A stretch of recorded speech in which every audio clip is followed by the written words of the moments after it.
So sometimes when you're deciding what river you're going to go to, you're thinking about the temperature of the water, because it is the middle of the summer.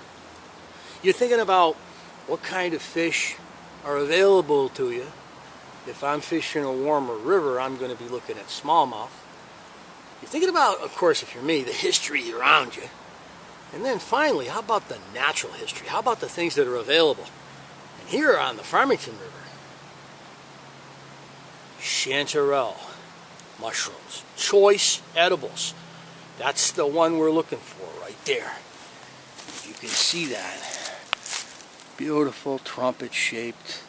A lot of times the head of the chanterelle gets a little bit of like lobes coming off of it.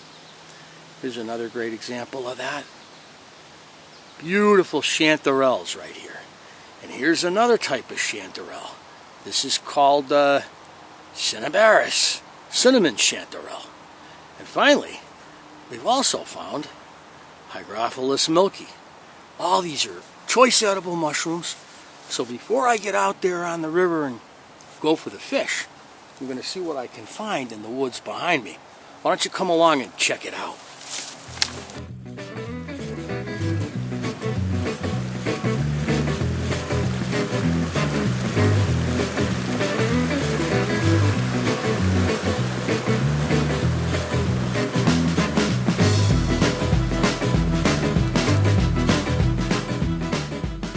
One of the things I always tell people about hunting mushrooms is you really need to know your trees if you really want to maximize your foraging.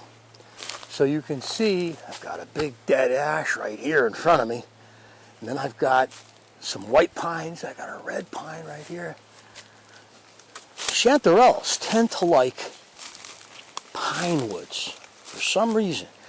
Mixed hardwood with pine, but they seem to relate, in my experience at least, to pine. And so what I'm doing is I'm looking for those telltale yellow chanterelles. Now, there are some species that can cause you a problem if you don't really make a good ID. There's some rissolas right here. Look at the size of these rissolas. Rissolas right here are often very, very spicy mushrooms. You don't want to eat them, I don't think. There's some that are edible. This is not a beginner mushroom, and you can see they will fragment real easily. They break up. Here I can see a bunch of cinnabaris getting going.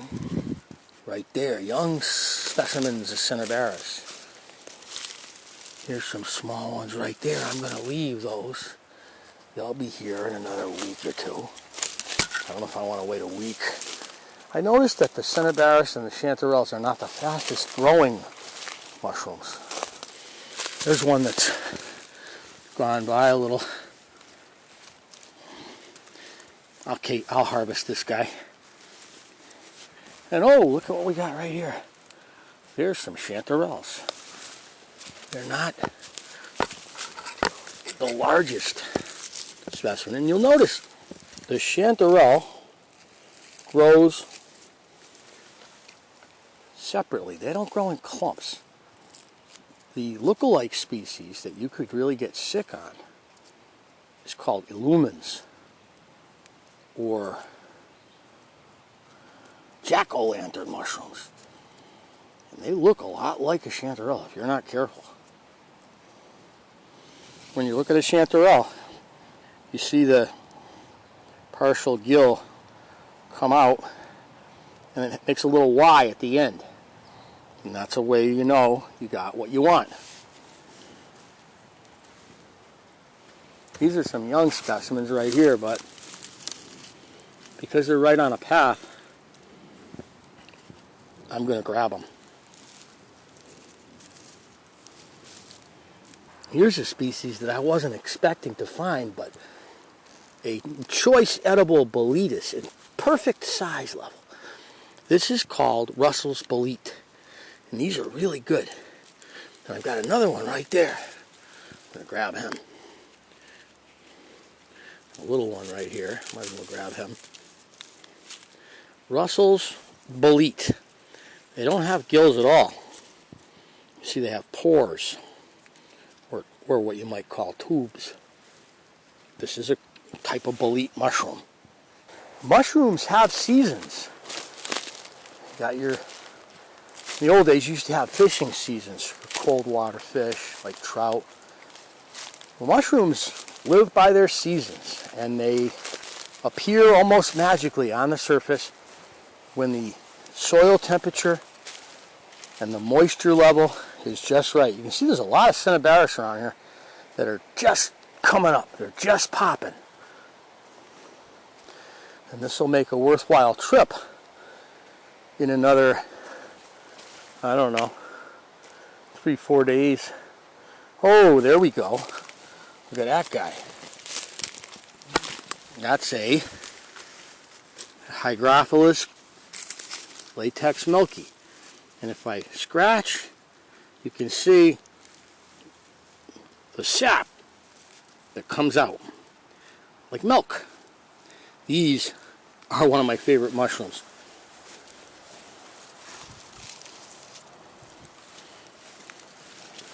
They taste like steak tips, and they really do. Oh, and right next to them, right over here, is a collection of Chanterelles.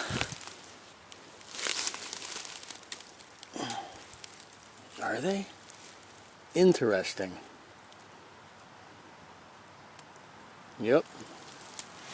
Type of chanterelle. They're not what I found before, though. I got to investigate what kind of chanterelles these are.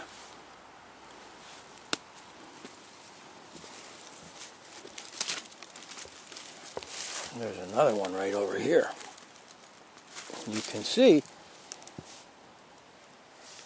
the Y on the edge of the false gills says to me chanterelle, but what kind? I don't know exactly. I'll investigate later. A fairy circle of Cinnabarus. Look at them. I'm going to grab me from this fairy circle the larger Cinnabarus mushrooms. Very cool.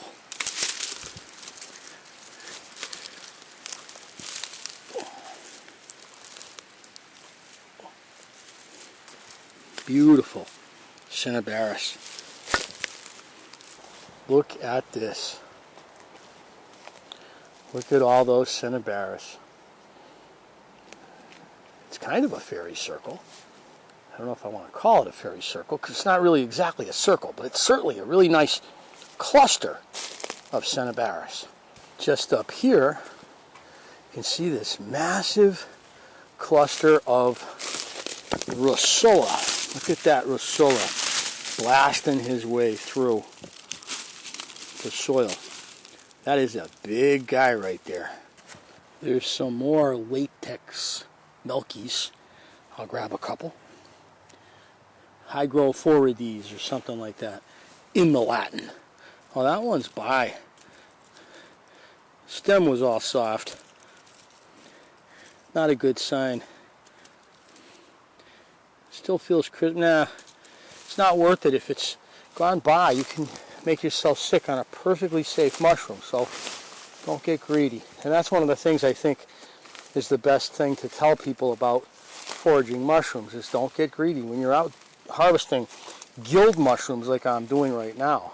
Here, next to these deer droppings, is the old man of the woods. Oh, look at him. Looks like he's beyond, though. He's gone. He's passed.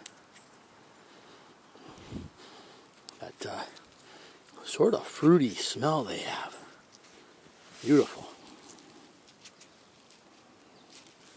Bugs have gotten in there, though. There are plenty of gilled mushrooms out here that can make you sick or even kill you. So don't get greedy when harvesting. Identify each mushroom if there are poisonous lookalikes. Make a good ID. because you don't want to get sick. You certainly don't want to lose your kidney or your liver. So I've been out here for 20 minutes, and I have a nice catch of edible mushrooms right here, as you can see. And so what I'm going to do is I'm going to bring those on home, and I'm going to cook them up tonight, and then I'll freeze them, which is the best way to preserve them. You cook them like 3/4 olive oil, salt, and freeze them. The mighty Farmington. Beautiful, beautiful dry fly area right here. I just saw one rise on the right. Again, straight across. Oh, and over against the shoreline there in the dark water.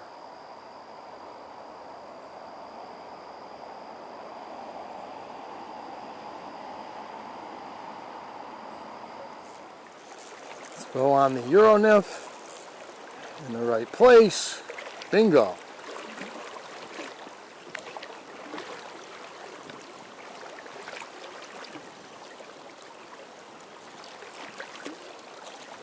I don't know who this is yet.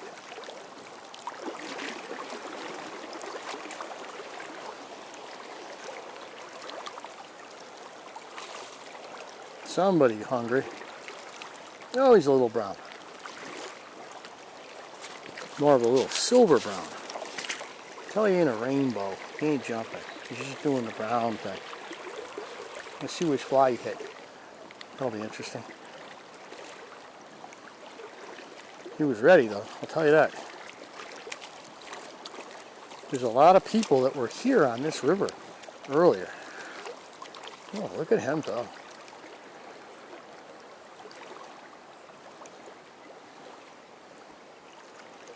Oh, he's on the top fly. And he's a rainbow. I thought he was a little brown. Well then.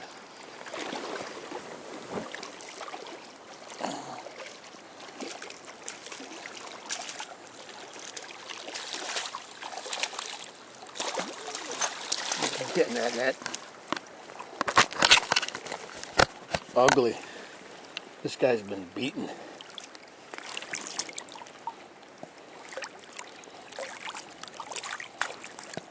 And he comes right off. That's why you use Barbless. Getting back in the water, boy. Well, Farmington's a dam release river, so it's a tail race. The water's freezing. I tried wet wading here maybe a week ago. Almost got hypothermia. I was out of the water in 10 minutes. Then I didn't have to turn my air conditioner on when I got home. He just banged that. That was a no ifs, ands, or buts about it moment. So you have two rocks that are breaking the current. It's creating a big pollywog-shaped area of dead water. But the tail of that pollywog is coming together right out here. This is typically a good spot, obviously, because you got two bubble trails coming together. So this area right here is going to be an area that you're going to want to focus on. It works with any rock. You can figure it out when you look at a rock, but a bigger obstruction, sometimes you're not thinking about it. You're caught up in the, what do they call it, the can't see the forest through the trees thing.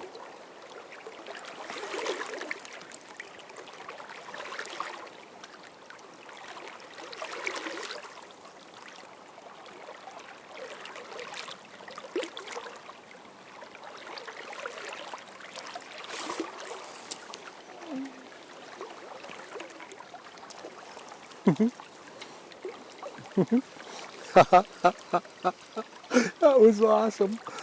Oh, that was so funny. Oh, I deserve to get all tangled up for that. Oh my God. He hits it. I pull him right out of the water. He's like a 5-inch brown. I give him the round the town helicopter ride. Oh my God. That was beautiful. I brought him around town.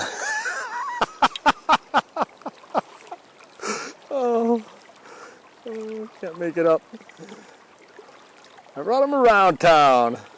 Now he's back in the water going, what the heck?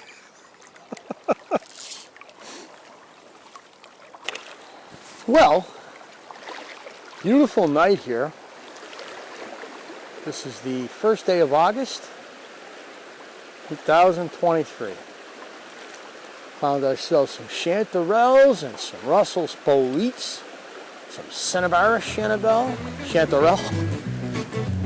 Caught a couple fish here on the Farmington River, bar casting.